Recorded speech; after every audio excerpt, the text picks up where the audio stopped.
Hi, this is Dr. Sana Hashmi. I'm a fellow at the Taiwan Asia Exchange Foundation. So, this week in my Print on China column, I dug deeper into the Chinese discourse on the India China border dispute, what they are talking about.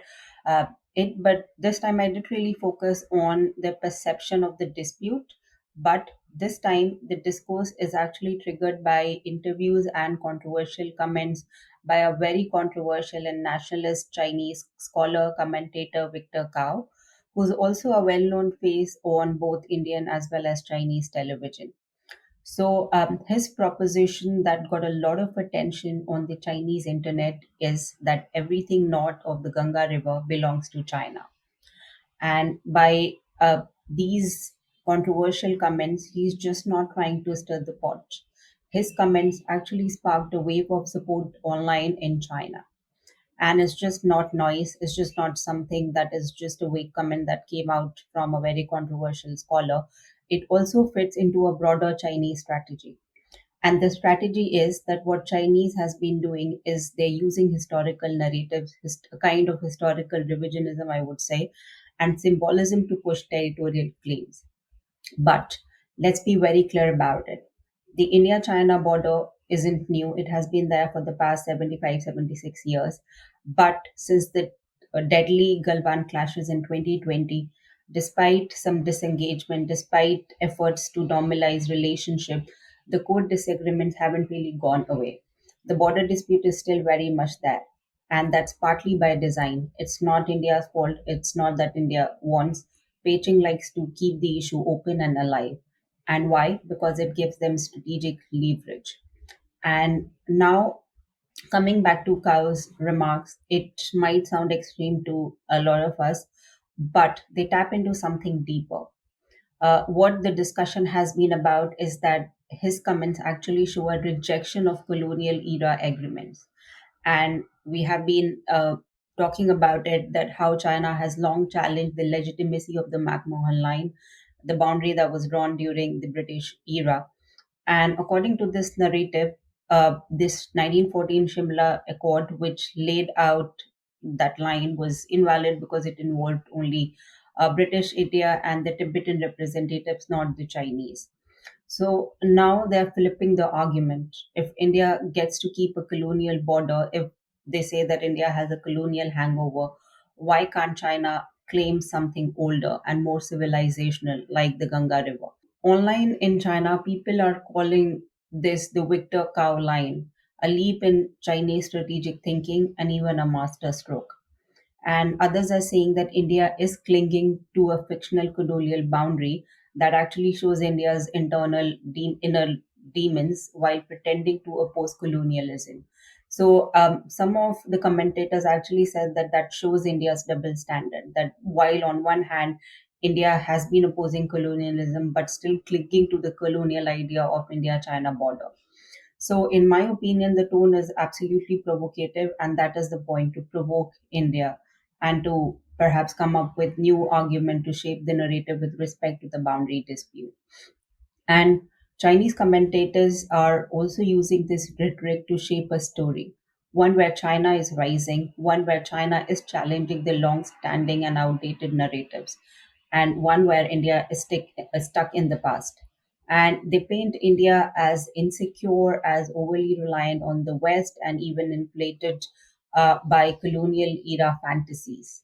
So these are some of the words, phrases that have been used for India on the Chinese internet. But this is just not about the commentator. This is just not about the faceless all nine warriors. Even strategic community has been rallying behind the CCP, has been towing the government line, and has been criticizing India for its border position. For example, a scholar, a very prominent scholar, Hu Shisheng, who's a director at the South Asia Institute of the China Institute of Contemporary International Relations, he says that India sees itself as the heir to the British rule and it resents Chinese rise. And this is one of the reasons why India's position on the border dispute is what it is today.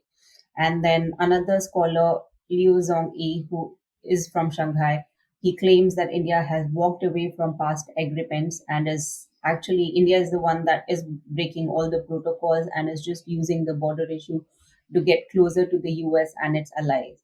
So, this is totally in contrast to what India's position has been with respect to the border dispute, specifically after Galwan clashes. And this is one of the argument that we have been hearing from the Indian officials, that it is China that broke all the protocols and violated all the agreement that was signed between India and China, at least in the 1990s. So, turning around the narrative is something that now we are seeing on the Chinese internet as well as among the strategic community as well. But of course, when it comes to India, it has to get nastier online in on the Chinese internet. There are a lot of commentators, there are a lot of users on WeChat as well as Weibo that have shared offensive content mocking the Ganga River. Some are calling it dirty, some are calling it polluted and even unfit for human use. And some are even claiming that if the river comes under China's control, it will be cleaned in no time.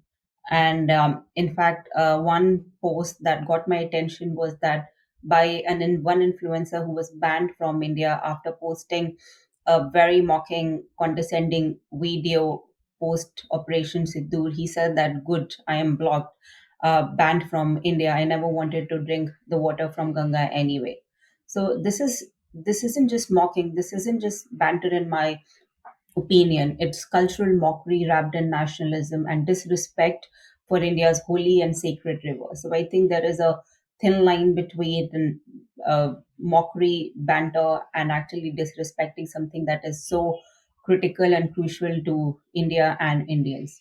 So now what does this tell us? It tells us that Beijing isn't trying to solve the problem. It has no intention of resolving border differences with India, and this is something that has already been established.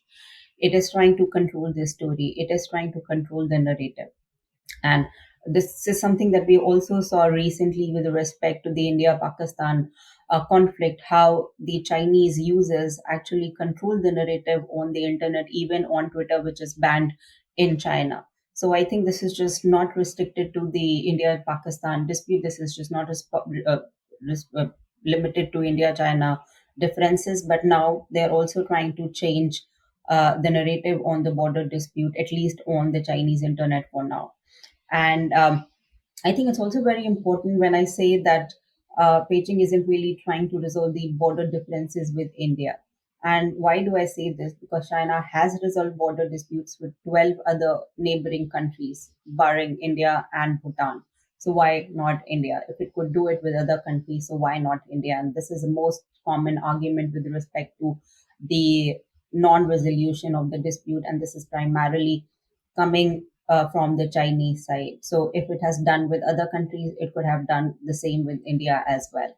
But of course, there is no willingness, there is no affirmation from the Chinese side. But of course, India's case has been different. Keeping it alive is very, very useful for the Chinese. And now it is also becoming a narrative tool for them. It's becoming a pressure tactic. It has been a pressure tactic, but now it's becoming a greater, bigger pressure tactic for the Chinese. It's a way to provoke, distract, and reinforce China's image to it of itself as the one that is rewriting the rules, and also on the border as well. And as long as this strategy works, we are unlikely to see a real resolution at the border. And the latest cow commentary and the support it has got on the internet, this all signal towards a growing assertiveness in Chinese claims over Indian territory. Of course, this is something that this is not a new story. This is something that we have been seeing, witnessing, experiencing for the past 70 years, and more precisely uh, after the end of the Cold War. So I do believe that this is just not about Chinese growing assertiveness. It is There is also a possibility that new fronts could be opened. So I think this is something that India really needs to be vigilant and careful about. Thank you for watching, and I'll see you next week.